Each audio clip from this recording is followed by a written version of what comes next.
QTV. Hi, I'm very proud to introduce this interview here with Rafik. We're here at the Grand Sukhumvit and on Soy 6 in the Platinum Suite.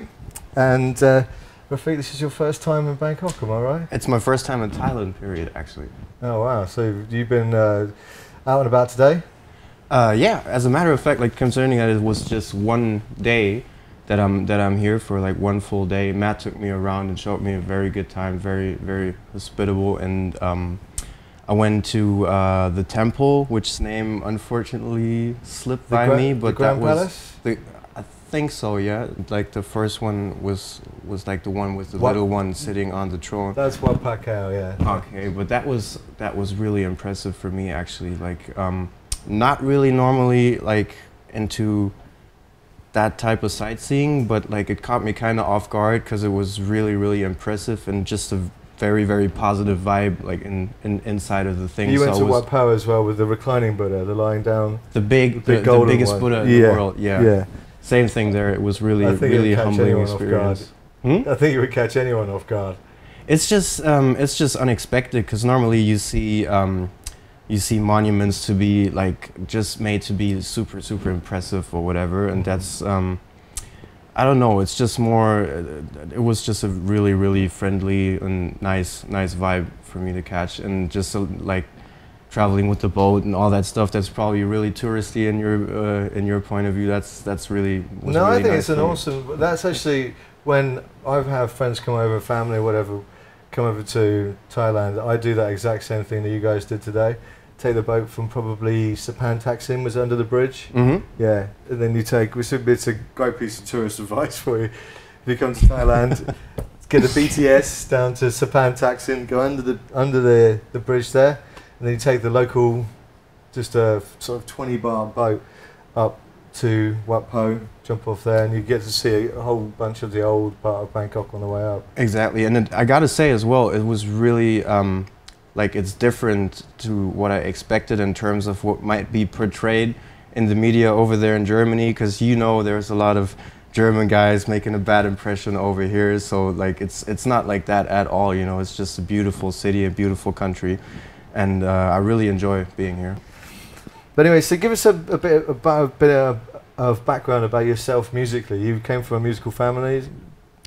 Yeah, both my parents are classical musicians, and both used to be professional. My dad retired just last year, actually. Oh wow!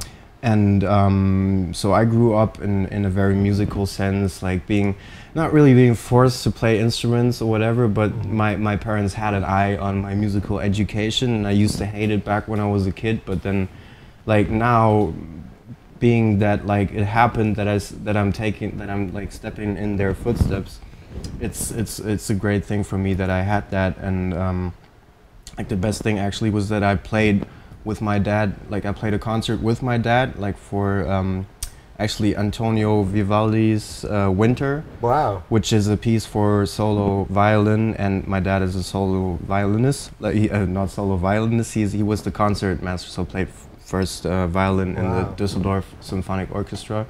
So that was pretty much a great way to top off the whole thing, and just great for me to be able to do that as long as he was still working.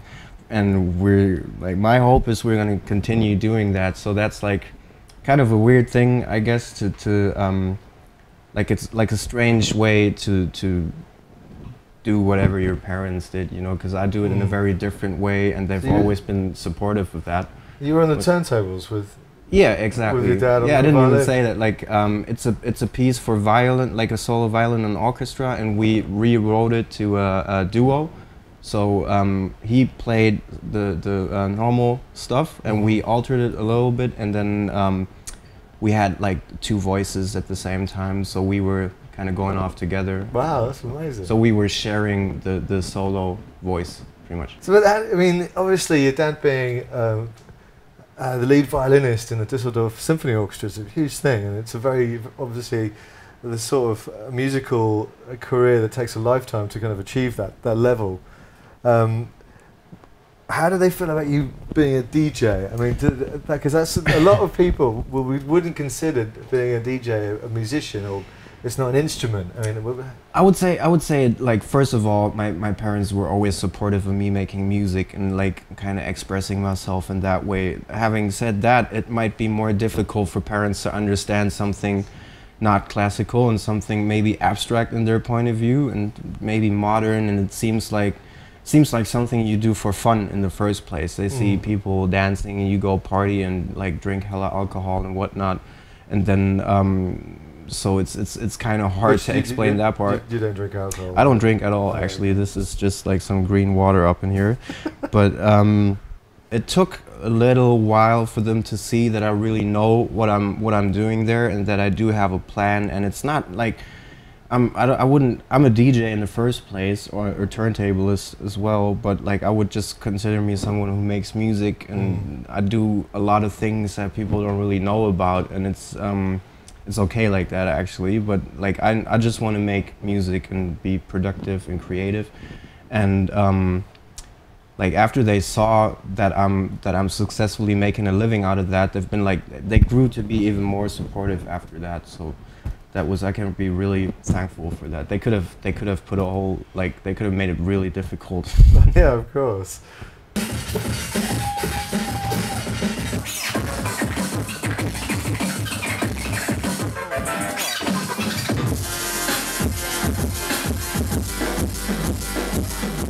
So, when did you start DJing? 95, in the 95, when I was 13 years old. So you started with vinyl, like? Of course, yeah. There was nothing else back then. Yeah, obviously. And then you moved on to using digital system. I moved over to using digital systems when I work, and vinyl is still a great thing for me. But it's just, for me, it's just a matter of what you can do to be creative and to express yourself. And digital technology brought something to the table where I really could like see myself like somewhere in the dark, not really knowing what I'm doing, and just bringing a little bit of light to some area. And there's like so much stuff that you can do and that remains to be done. So that's the reason why I use it. But in the end of the day, it doesn't really matter what you use. I think it's just what you do, pretty much. Okay, well, having said that, like when you were competing, you've won 6 titles, 6 world DJ championship titles. They were all on vinyl, right? Yeah, they were all on vinyl, and I think that's a good thing. So it's in my opinion, like it might be weird, like digital technology could be, it's like a big topic at the moment, which I think you might be aiming at. It's like I'm getting there. It's I don't really know. In my opinion, I'm happy that I was only in the battle scene when it was all vinyl, because for me that's what a DJ battle should be about. Like I understand, like it has to go different ways. It's just making everything heavily complicated, and I don't really want to judge a battle that is so open. Like it needs to be narrowed down to some sort of conclusion, you know. Because now what was going, as you've probably guessed where I was going to go, is that DMC is now Serato DMC, which is obviously a digital system, and they've also opened it up to an online audience as well, so you can submit a 2-minute routine, which is completely different than the original idea of DMC. Is that but it's up, that part is really up to date in my opinion, because in the end of the day it's all about getting as many people into the competition as possible, and if you see it on a national level, still one guy will make it to the world finals. So that's exactly the right thing to do, because internet is where it's at, right? Like for a long time already, and it's easier to get a big amount of great DJs into the competition like this, rather than really organizing real events for like prelims and all that kind of stuff. That's just really difficult to do. And then the world final in the end will be the real event that it all comes down to, and it's the big important thing. But like many people that would never have entered the competition before are gonna enter it now, and I think that's a beautiful thing. But yeah, like on the technical side, it's difficult. But I don't really want to put my finger on it, because at the same time I appreciate like DMC going with the time, and you have to let people use what they want to use, and then in the end, like maybe this year, like it's starting, in my opinion, to get to a consensus, and then I think in a couple of years it will be where it's supposed to be. So I do believe in it actually. Well, it'll settle down, just like there'll be another standard, if you like.